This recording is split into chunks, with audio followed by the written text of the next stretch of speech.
One of the interesting things that's come up in recent days and weeks, I think, over this whole Trojan horse business is I think that some Muslims in this country, in particular, a lot of Muslim spokespeople, a lot of Muslim groups have been furious about these revelations and are now denying them. They're still denying them. And this is something like happened in the Catholic Church over the paedophilia scandal. People just don't want to admit it. They don't want dirty laundry to be aired in public. They generally think that, and that's why there's still this denial even now. There's an official report by Sir Michael Wilshaw. It's found some very disturbing things. Some people still think that they don't exist. Do you think it's all been made up? What I actually know is that there are serious governance issues. There have been internal administrative issues. Whether there are issues of extremism, which is what you're peddling, and what in fact the publication you work for is peddling by publishing one of the worst covers in this country that I have ever seen, suggesting that young children are vehicles for extremism and terrorism. You should be ashamed to be even associated. Voice, you're a very prominent convert to Islam. You have a voice. I'm not. I don't call myself a convert. Okay, so don't call me one. Whatever it is you want to call yourself, you have a voice.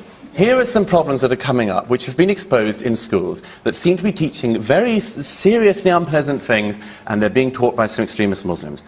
Why, in this debate, you first of all deny that that is going on, and secondly, think the problem is a Spectator cover cartoon? I've never denied that there are issues. I do not understand. On this, the problem is not the Spectator cover. I think the truth of the matter is you cannot be in denial. Douglas Murray says what everybody else doesn't want to admit about Islam and Islamic extremism, and that there is a problem, and that we have to acknowledge the problem, because the only way to get past the problem is to acknowledge it. And I think many people try to silence him before it gets to that reformation stage, right? So instead of saying, oh, Islam, has these problems, and wow, Douglas Murray says what nobody else wants to admit about Islam and Islamic extremism. And, he highlights how there is a problem. We need to fix it. And instead of acknowledging it, often Muslims are, they freak out at him and they say he's an Islamophobe and he hates Muslims and he hates all, immigrants and all this other stuff. He's just trying to fix his country. He's just trying to point out that there's a problem.